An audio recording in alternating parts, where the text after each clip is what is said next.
اعوذ باللہ السمیع العلیم من الشیطان اللعین الرجیم بسم اللہ الرحمن الرحیم۔ ناظرین کرام، السلام علیکم ورحمۃ اللہ وبرکاتہ۔ مسائل زندگی میں ایک بار پھر آپ کا استقبال ہے۔ آج ہمارے اسٹوڈیو میں مہمان حجت الاسلام جناب مولانا احمد علی صاحب آبدی، امام جمعہ و جماعت مرکزی جامع مسجد ممبئی اور جامعۃ الامیر المومنین علیہ الصلوۃ والسلام کے پرنسپل۔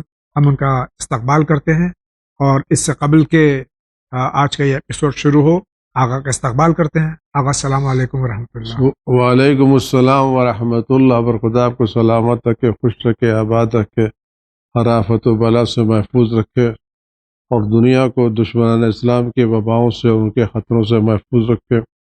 اسلام اور مسلمانوں کو نصرت و غلبہ عطا فرمائے اور کفر و نفاق کو دشمن اسلام کو دنیا آخرت میں ذلت اور رسوائی نصیب فرمائے انشاءاللہ۔ الہی آمین۔ بہت بہت شکریہ آقا۔ اجازت پروگرام شروع بسم اللہ ارشاد۔ آئیے دیکھتے ہیں سب سے پہلے کہاں سے سوال ہے۔ السلام علیکم مولانا صاحب۔ السلام علیکم جاوید بھائی۔ ہمارا سوال یہ ہے، ہم خمس نکالنا چاہتے ہیں اور ہماری خمس کی رقم زیادہ نکل رہی ہے، لیکن ہمارے پاس اتنا ابھی کیش نہیں ہے، تو ہم کیسے نکالیں؟ قسطوں میں نکال سکتے ہیں؟ اس بارے میں مرجع کرام کیا کہتے ہیں؟ یہ پہلا ہی سوال جو ہے خمس کو اتفاق سے آج آپ تشریف فرما ہے، تو یہ ان کا مسئلہ ہے کہ خمس نکالنا چاہتے ہیں لیکن جو خمس کی رقم ان کی ہو رہی ہے وہ زیادہ ہے، ان کے پاس اس وقت اتنا کیش نہیں ہے، ان کے لیے کیا حکم ہے؟ بسم اللہ الرحمن الرحیم۔ دیکھیے، اس کا مسئلہ یہ ہے کہ اگر ایسی صورتحال ہے تو آپ پہلے اپنے پورے خمس کا حساب کتاب کریں اور جتنا آپ پہلے نکال سکتے ہیں وہ پیسے لے کر کے جس کے تقلید ہے اس کے یا اس کے وکیل کے پاس جائیں، وہ اپنے اختیارات کے مطابق اس کو دستگردان کرے گا، یعنی ٹرانزیکشن کرے گا جی، اور شرعی اعتبار سے آپ کو لون دے گا اور پھر آپ اس کو قسطوں میں اور انسٹالمنٹ میں ادا کر سکتے ہیں۔ یوں فون پر اس طرح کے انسٹالمنٹ نہیں ہو سکتے، شرعی اعتبار سے آنا پڑے گا، اس کو کام کرنا پڑے گا، یا خود آئے یا کسی کو اپنی طرف سے وکیل و نمائندہ بنا کے بھیجیں، لیکن جتنی رقم نکال سکتے ہیں اس کے ساتھ آئیں اور پھر جب جو قسطیں معین کی جائیں ان قسطوں کی ادائیگی میں ذرہ برابر کوتاہی نہ کریں، کیونکہ اس میں ہمارے پاس ایسے کئی کیس موجود ہیں جہاں لوگ آئے اور انہوں نے اس طرح کے معاملات کیے اور ان کو شرعی طور پر آسانیاں دی گئیں، آپ قسطوں میں ادا کریں، تو ایسے غائب ہوئے کہ اب تک ان کا کوئی عطا پتہ نہیں ہے اور ان کو پوچھیے تو وہ دینے کے تیار۔ تو یہ ظاہر بات ہے کہ وہ اگر نہیں دے رہے ہیں وہ خدا اور رسول کے مقروض ہیں اور امام کے مقروض ہیں، اور امام علیہ السلام فرماتے ہیں کہ جو لوگ ہمارے حق کو ادا نہیں کر رہے ہیں وہ اپنے پیٹ کو آگ سے بھر رہے ہیں۔ بے شک تمام افراد جو اس طرح کے معاملات کیے اور شریعت دستگردان کیا، ان کو قسط کی اور انسٹالمنٹ کی سہولتی کا نہیں ادا کی گئی، وہ گناہ گار ہیں اور خدا رسول کے بارگاہ میں جواب دہ ہیں اور امام کا مال ناحق کھانے والوں میں شمار ہوں گے وہ۔ شکریہ آقا۔ اگلے سوال کی طرف جاتے ہیں۔ جو کبھی سری نگر کشمیر پاکستانی کے نزدیک جمعہ کو جمعہ کا غسل زوال سے پہلے پھر وضو نہیں کرنا ہے یا کرنا ہے، یا زوال کے بعد غسل کیا تو جمعہ کو جمعہ غسل کیا تو اس کے لیے وضو کرنا پڑے گا یا نہیں؟ ہمارے بھائی کا سوال ہے کہ آیت اللہ سیستانی رضی اللہ تعالیٰ کے مقلد ہیں، روز جمعہ اگر زوال سے پہلے یا زوال کے وقت غسل جمعہ کیا ہے تو کیا پھر اس کے لیے وضو صاحب؟ اگر روز جمعہ زوال سے پہلے غسل کیا ہے تو وضو کرنے کی ضرورت نہیں، بشرطے کہ غسل ٹوٹا نہ ہو۔ جی، آپ نے غسل کر لیا لیکن اس کے بعد اگر کوئی ایسی چیز جس سے وضو ٹوٹ جاتا ہے تو آپ کو وضو کرنا پڑے گا۔ آپ نے غسل کیا اور کوئی ایسے چیزیں شامل نہیں ہوئی جس سے وضو ٹوٹتا ہے تو آپ کو وضو کرنے کی ضرورت نہیں پڑے گی، لیکن اگر آپ زوال کے بعد غسل کریں گے تو آپ کو وضو کرنے کی ضرورت۔ شکریہ آقا۔ اگلا سوال۔ السلام علیکم اور مولانا صاحب السلام علیکم، میں خطاطی سے جمیل مہدی بات کر رہا ہوں۔ مولانا صاحب مجھے یہ معلوم کرنا ہے کہ زندہ مومن کسی دوسرے مومن سے قدرت دے کر اپنی یا کسی دوسرے مومن کی قضا نمازیں پڑھا سکتا ہے؟ جواب سے رہنمائی فرمائیں۔ جیسے میں اس لیے معلوم کرا اپنے علم میں اضافے کے لیے مولانا خاص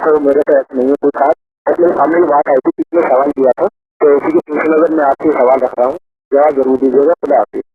بھائی کا سوال ہے کہ اگر مومن زندہ ہے تو اس کی اجرت پہ دوسرا مومن نماز قضا نماز پڑھ سکتا ہے؟ زندگی میں ایک آدمی دوسرے کی واجب نمازیں قضا نہیں کر سکتا. جی. جب تو کوئی زندہ ہے تو اس کی طرف سے کوئی دوسرا واجب نمازیں قضا نہیں کر سکتا. نہ واجب روزے نہ واجب نہ نماز. واجب روزے نہ واجب چیزیں. شکریہ. اگلا سوال.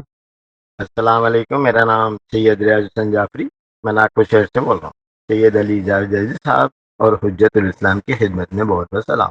حالت حاضرہ پر کسی شاعر نے کیا خوب کہا ہے کہ کچھ نہ کہنے سے بھی چھن جاتا ہے اعجاز سخن، ظلم سہنے سے بھی ظالم کی مدد ہوتی ہے. سوال کیا ہے کہ شہید اور شہادت کے اصطلاحی معنی اور لغوی معنی میں کیا ہے. سوال نمبر 2، شہید راہ حق زندہ ہے قرآن میں کون سی آیت ہے. 3، ہر ملک والے اپنے مرنے والوں کو شہید کہتے ہیں، کیا یہ دونوں شہید ہے. نمبر 4، دین اسلام نے شہید کے کیا معنی بتائے ہیں. کسی نے پوچھا امام جعفر صادق علیہ السلام سے کہ مولا حقیقی شہید کون ہے، تو مولا نے کیا جواب دیا. جواب عنایت فرمائے. شکریہ. خدا حافظ. سوال کو مختصر کر دوں. شہید اور شہادت میں کیا فرق ہے؟ جو اپنے اپنے ملک کے قانون کے حساب سے فوجی جو ہیں وہ اپنی جان پیش کرتے ہیں، قربانی پیش کرتے ہیں، وہ بھی شہید کہلاتے ہیں. تیسری بات ان کی کہ یہ شہادت اور شہید میں کیا فرق ہے وغیرہ وغیرہ جو ان کے سوالات. شہادت اس درجے کو کہتے ہیں نصیب ہوتا ہے، شہید اس شخص کو کہتے ہیں جو شہید ہوتا ہے. شہادت درجہ ہے، اور جیسے وزارت عظمیٰ ایک الگ چیز ہے، وزیر اعظم ایک الگ چیز ہے. تو وزارت عظمیٰ اس منصب کو کہتے ہیں، وزیر اعظم اس شخص کہتے ہیں جو اس منصب پر فائز ہوتا ہے. تو شہادت وہ منصب ہے، وہ درجہ ہے جو نصیب ہوتا ہے، اور شہید اس کو کہتے ہیں جو اس درجے پر فائز ہوتا اور ہے. لفظی معنی کیا ہے شہید اور شہادت؟ شہید کے معنی جو ہے وہ گواہ کے ہوتے ہیں. جی. اور گواہ یعنی یہ شخص اپنی حقانیت پر اور خدا کے وجود پر اور دین اسلام پر گواہ بنتا ہے، لہذا وہ اپنے خون سے شہادت لکھتا ہے. شہید گواہ کے معنی میں ہے، اور یہاں پر شہید مطلب یہ شخص واقع اپنی بات کی حقانیت پر، خدا رسول کی بات کی حقانیت پر اپنے خون سے گواہی دے رہا ہے. اب مسئلہ ہے کہ ہر قوم ہر اس شخص کو شہید کا لقب دیتی ہے جو اس قوم کی خاطر جان دے دے، اس کی بقا کی خاطر، اس کے حقوق کی خاطر. تو ہر قوم اپنے اپنے اعتبار سے ہر اس شخص کو شہادت کا درجہ دیتی ہے اور شہید کا دیتی ہے جو قوم کی خاطر، ملک کی خاطر یا کسی اور کی خاطر وہ اپنی جان دے دے، اس کو شہادت کا درجہ دیتے کہتے ہیں. اسلام میں شہید ہے اس کو کہتے ہیں جو خدا اور رسول کی راہ میں مارا جائے وہ شہید کہلاتا ہے. اور ہمارے یہاں شہید وہ کہلاتا ہے جو 12 اماموں کی امامت کے قائل ہونے کے ساتھ ساتھ دنیا میں گزر جائے، کیونکہ اس طرح کی روایتیں ہمارے یہاں پائی جاتی ہیں جس کو علماء اہل سنت نے بھی اور علماء اہل شیعہ نے بھی نقل کیا ہے. حضرت رسول خدا صلی اللہ علیہ وسلم نے فرمایا کہ من ماتا ولم یعرف امام زمانی مات میتۃ جاہلیہ، جو اپنے وقت کے امام کی معرفت کے بغیر مر جائے اس کو جاہلیت کی موت کہا جاتا ہے، شہید کا درجہ اس کو نہیں دیا جاتا. لیکن بہرحال یہ اسلامی اور شیعی اصطلاح ہے، اس کا الگ مسئلہ ہے. لیکن بقیہ جو لوگ اپنے قوم کے خاطر مارے تو قوم ان کو شہید کا لقب دیتی ہے. اور قرآن کریم میں سورہ بقرہ اور سورہ آل عمران میں شہید کا تذکرہ ہے. آپ تھوڑی سی خود زیادہ میں حوالے دے سکتا ہوں، تھوڑی سی خود سے آپ ان دونوں سوروں کا مطالعہ کر لیں. ایک جگہ ولا تحسبن الذین قتلوا فی سبیل اللہ ولا تقولوا لمن یقتل فی سبیل، 2 آیتیں قرآن کریم میں شہید کے، لیکن دونوں جگہ پر جو ہے وہ سبیل اللہ کی بات کی ہے. ولا قتلوا فی سبیل اللہ، تو جو اللہ کی راہ میں مارا جائے اس کو قرآن نے شہید کا درجہ دیا ہے. بہت بہت شکریہ. اگلا سوال. السلام علیکم، میرا نام محمد اختر ہے، میں پاکستان پنجاب سے بات کر رہا ہوں. میرا سوال یہ ہے کہ جو انسان میت کو غسل دیتا ہے وہ تو صاف ظاہر ہے میت کو ٹچ کرنے سے وہ نجس ہو جاتا ہے، اس کا بدن، اس کا لباس. لیکن دوسرا انسان ہے جو وہ غسل دیکھ رہا ہے، یا مثلا مولانا صاحب ہیں جو اپنی رہنمائی میں غسل کروا رہے ہیں، تو میت کو غسل دیتے دوران جو چھینٹے میت کے جسم سے اڑ کے پانی کے وہ دیکھنے والے کے کپڑوں پہ چلے جائیں گے تو کیا اس دیکھنے والے کے کپڑے نجس ہو جائیں گے یا نجس نہیں ہوں گے؟ اس بارے میں کیا حکم ہے؟ میرا سوال یہی ہے، یعنی کہ اگر کسی میت کو غسل دیا جا رہا ہے تو اس کے چھینٹے اگر کسی کے کپڑے پر پڑ رہے ہیں جو میت سے تھوڑا فاصلے پہ کھڑا ہے، تو کیا ان چھینٹوں سے اس شخص کا لباس نجس ہوگا یا نہیں ہوگا؟ غسل میت دیا جا رہا ہے اور غسل کامل ہونے سے پہلے اگر کوئی شخص کھڑا اس کے اوپر چھینٹے پڑ جائیں تو اس کو بھی کیا غسل مس میت کرنا ہے؟ جس نے میت کو چھوا ہے ٹھنڈا ہونے کے بعد صرف اس میں غسل میت واجب ہے۔ غسل میت کے دوران اگر غسل کے چھینٹے کسی پہ پڑ رہے ہیں تو اس کو غسل مس میت واجب نہیں ہے۔ البتہ اگر وہ چھینٹے جو پڑ رہے ہیں وہ نجس ہے تو آدمی کو اپنے کپڑے وغیرہ دھو لینا چاہیے، وہ الگ مسئلہ ہے، ورنہ چھینٹے پڑنے سے غسل مس میت واجب نہیں ہوتا۔ شکریہ، آگے بڑھتے ہیں۔ اختر حسین، بیتول مدھیہ پردیش۔ میرا سوال یہ ہے کہ ہمارے شہر میں امام حضرت زین العابدین کی فاتحہ دلائی جاتی ہے، کچھ لوگ 15 تاریخ کو دیتے ہیں اور کچھ لوگ 22 تاریخ کو دیتے ہیں، اس میں صحیح تاریخ کون سی ہے ہمیں بتائیں۔ دوسرا سوال میرا یہ ہے کہ حضرت زین العابدین کا جنم دن اور ان کا پردہ کرنے کی تاریخ بھی بتائیں۔ السلام علیکم، شکریہ۔ بھائی کا سوال ہے، مہینہ انہوں نے نہیں بتایا کہ کس مہینے کی 15 اور 22 کو حضرت سرکار زین العابدین علیہ الصلوۃ والسلام کی نظر ہوتی ہے، تو 15 کو دینی چاہیے، 22 کو دینی ہر چاہیے؟ روز دیا سے کوئی مسئلہ نہیں، چاہے 15 دیے، چاہے 22 دیے، 25 کو دیجیے، جی۔ کسی دن بھی آپ امام کی نظر دیجیے، وہ اچھا کام ہے، ثواب ملے گا انشاءاللہ آپ کو۔ دوسرا سوال جو ہے، ولادت کس دن ہوئی اور شہادت؟ ولادت کے بدالت جو مختلف روایتیں، کچھ روایتوں میں 15 جمادی الاول ہے، جی کچھ روایتوں میں شعبان کی بات ہے، جی، آپ کی شہادت جو 25 محرم کو بھی۔ شکریہ۔ آپ کیا کہنا چاہتے ہیں، فرمائیے۔ السلام علیکم، میں لکھنؤ سے ہوں۔ میرا بیٹا کمیونزم اور مارکسزم سے زیادہ انفلوئنسڈ ہے یا انسپائر ہے، اور وہ ایتھیسٹ ہوتا جا رہا ہے۔ اس کو سائنٹیفکلی گاڈ ایگزسٹ یہ ہم کیسے پروف کریں؟ اس کے لیے ہم کو کوئی بک ہو یا پھر کوئی گائیڈنس ہو یا پھر کوئی ویڈیو لیکچر ہو، وہ ہم کو بتائیں تو ہم اس کو یہ چیز دکھائیں اور سنائیں۔ کمیونزم، مارکسزم ایک زمانے میں عروج پہ تھا، لیکن اس کا زوال ہو چکا ہے، پوری دنیا میں تقریباً ختم ہو چکی ہے یہ وبا۔ لیکن اب بھی کچھ ممالک میں، یورپ وغیرہ میں، ایتھزم یعنی جس کو دہریت کہتے ہیں یا ناستک، ان کا بچہ جو ہے وہ اس کی طرف بڑھتا جا رہا ہے۔ تو کیسے ثابت کیا جائے اللہ کے وجود؟ دیکھیے، چونکہ آپ لکھنؤ میں رہتی ہیں، لہذا بہتر ہے کہ آپ وہاں کسی معتبر عالم دین کے رجوع کریں یا کسی ایسے پڑھے لکھے رجوع کریں جو اس کو سمجھا سکتا، ورنہ خدا کے وجود کے لیے خود اس کے وجود میں دلیلیں موجود ہیں۔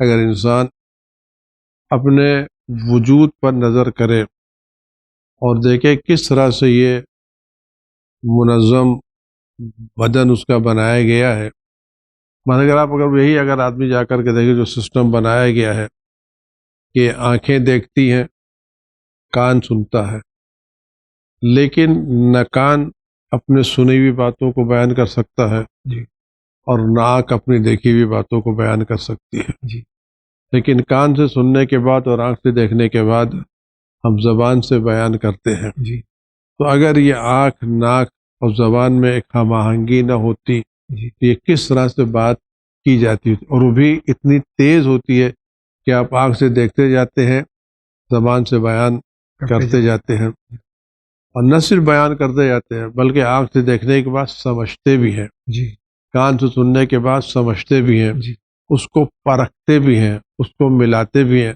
اگر کوئی آدمی آپ سے کوئی بات کہہ رہا ہے تو فوراً کہ آپ نے فلاں دن تو یہ بات کی تھی۔ جی، اگر آپ کی دکان میں کوئی منظر دکھا رہے ہیں کہ آپ نے تو یہ دکھایا تھا، تو آنکھ اس کو بھی دیکھ لیتی ہے۔ تو یہ کہاں سے ہوتا ہے؟ یہ سسٹمیٹک جو کام ہے، یہ سسٹمیٹک کام کیا کسی بغیر منظم ذات کے ہو سکتا ہے؟ اگر آپ اس کو وجود کی گہرائیوں میں دیکھیں تو ہمارے وجود کا ذرہ ذرہ خدا بند عالم کے وجود پر دلالت کرتا ہے، بشرطے کہ آدمی اس کو دل کی نگاہوں سے دیکھے۔ اب مسئلہ یہ ہے کہ کچھ لوگ جو خدا کا انکار کرتے ہیں وہ دنیا میں ہونے والے مظالم کی بنا پر انکار کرتے ہیں۔ تو یہ مظالم کا خدا ذمہ دار ہے یا ان مظالم کے انسان ذمہ دار ہے؟ بس کہ آج کل جو مسائل ابھر رہے ہیں تو کبھی کبھی ہوتا یہ کہ ہم عجب اندازی کرتے ہیں کہ دو لڑکے سڑک کے اوپر لڑ رہے ہیں اور گھر میں آ کے ایک صاحب بیان کر رہے ہیں کہ بہت افسوس ہوا کہ آپس میں دو لڑکوں کو میں نے سڑک پر لڑتے ہوئے دیکھا. تو جس پر لڑتے ہوئے دیکھا ادھر 4 آدمی کھڑے ہوئے تھے. اگر آگے بڑھ کے لڑکوں کو چھوڑا دیتے, سمجھا دیتے, چھوڑا دیتے. سمجھا دیتے جی. تو رک جاتی نہیں باتیں. تو آج کے زمانے میں نہ سمجھاتے ہیں, نہ بجھاتے ہیں, نہ بتاتے ہیں, ویڈیو اتار کر کے وائرل کر دیتے ہیں. جی. تو اس میں غلطی کس بات کی ہے؟ کہ ان لوگ ذمہ دار نہیں ہے کہ جو لوگ اس کو دیکھ کے تماشا دیکھ رہے ہیں.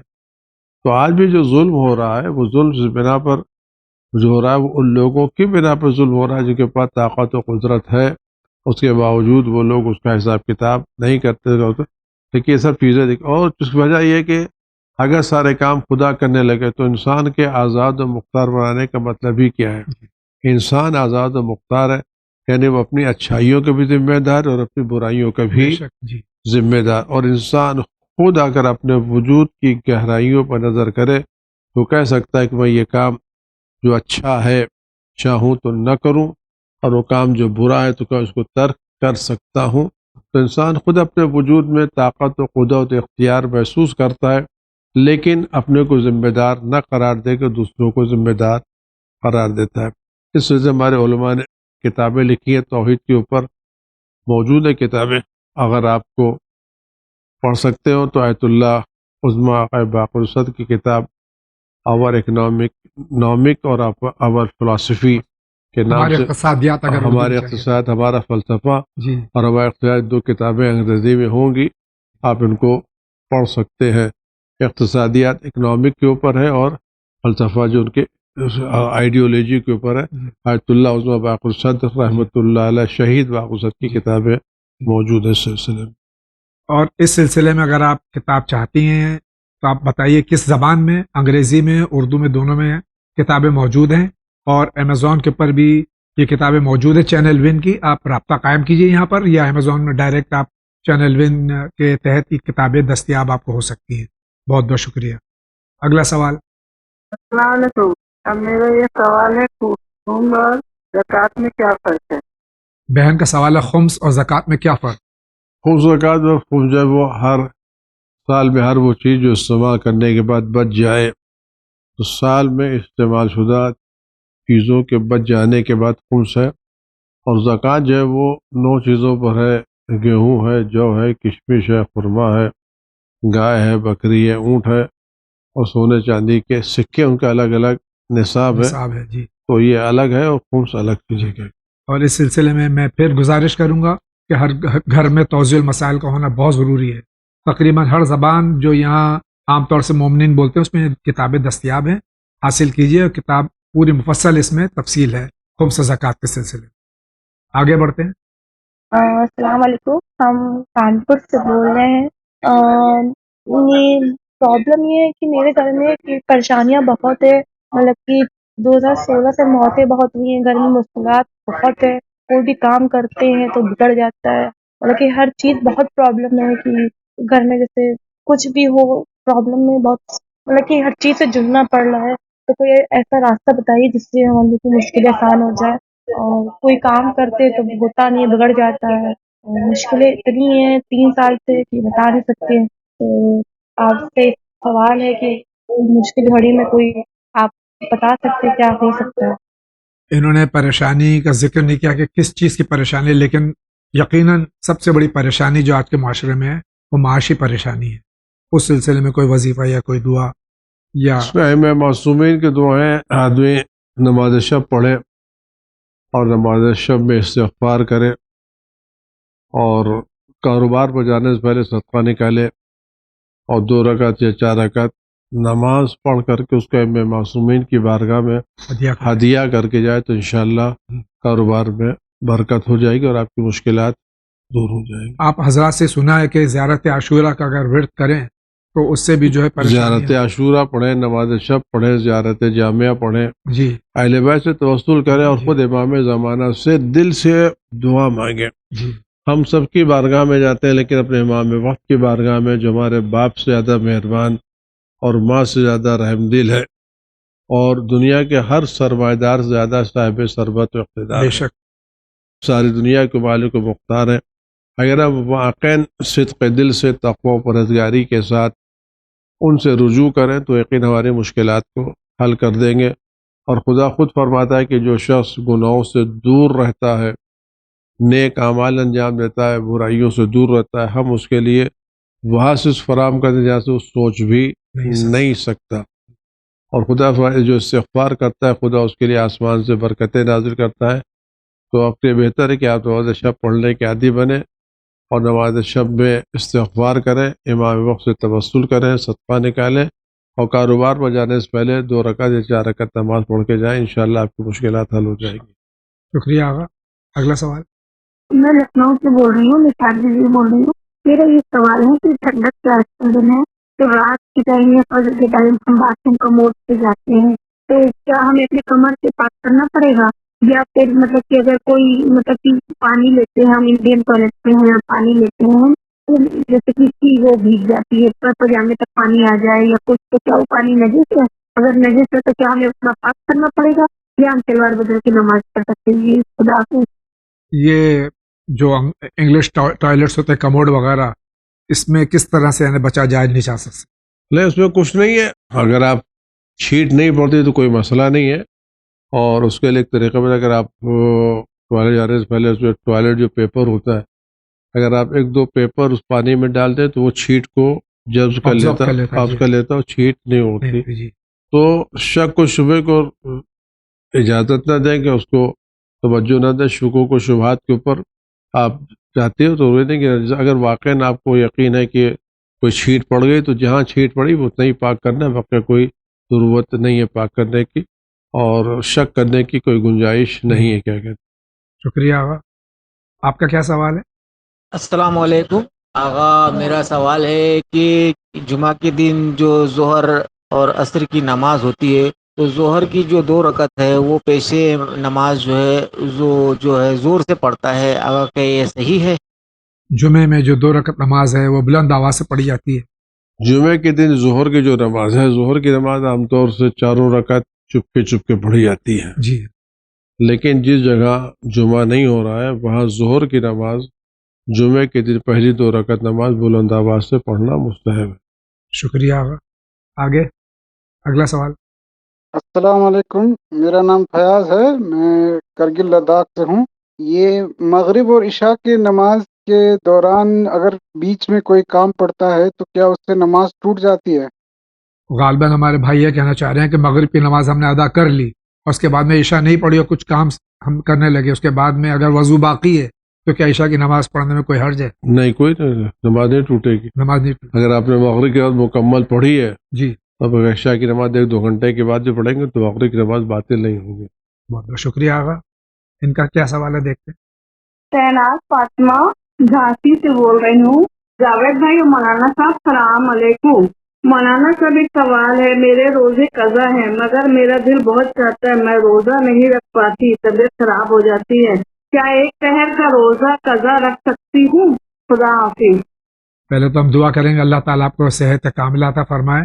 روزے کافی قضا ہیں ان کے، لیکن نہیں رکھ پاتی چاہتے ہوئے بھی، تو کیا 1 پہر کا روزہ یہ کیا ہوتا ہے؟ مجھے پتہ نہیں ایسا یہ کیا ہوتا ہے 1 پہر کا روزہ؟ 1 پہر روزہ صبح سے لے کے 12 بجے تک، دوپہر تک روزہ۔ اچھا، یہ بھی روزہ ہوتا ہے؟ بچوں کو یہ ہوتا ہے، یہ روزہ بچوں میں ہوتا ہے جو بچے تازہ بالغ نہیں ہوئے ہیں، جی، ان کو روزہ کی عادت دلائی جا رہی تو ان کو دھیرے دھیرے وہ اس کو کہتے ہیں 1 پہر کا روزہ۔ وہ 1 پہر کا روزہ وہ کہلاتا ہے، ورنہ نہیں۔ آپ کے لیے نہیں ہے۔ بہت بہت شکریہ آغا۔ اگلا سوال۔ ہمارا نام ہے جولی، ہمارے گاؤں کا نام ہے، ہم مظفر نگر سے بول رہے ہیں، اور کیا نام پوچھنا ہے اگر پڑھائی میں دن لگے تو کیا کریں بتاؤ؟ مظفر نگر سے بچے کا سوال ہے کہ پڑھائی میں دل نہیں لگتا تو کیا کریں؟ پہلے موبائل چھوڑو، دوستوں کی صحبتیں چھوڑو، اور خدا رسول سے دعا کر کے پڑھائی پہ لگ جاؤ۔ جی، آپ کا دل نہیں بنتا کہ میں نہیں کہہ سکتا، واقعہ دوسری چیز زیادہ لگتا ہے، موبائل میں کھیل میں لگتا ہے، جب آپ کا دل ادھر لگا رہے تو آپ اس کو چھوڑ دیے، اور آپ یہ فیصلہ کیجئے کہ کون چیز آپ کے بہتر ہے، کون سی بہتر نہیں ہے، اور اس سلسلے میں آپ کسی اچھے ٹیچر سے کاؤنسلنگ کرائیے تاکہ آپ کا دل پڑھنے میں لگنے لگے۔ شکریہ آغا۔ آگے بڑھتے ہیں۔ السلام علیکم،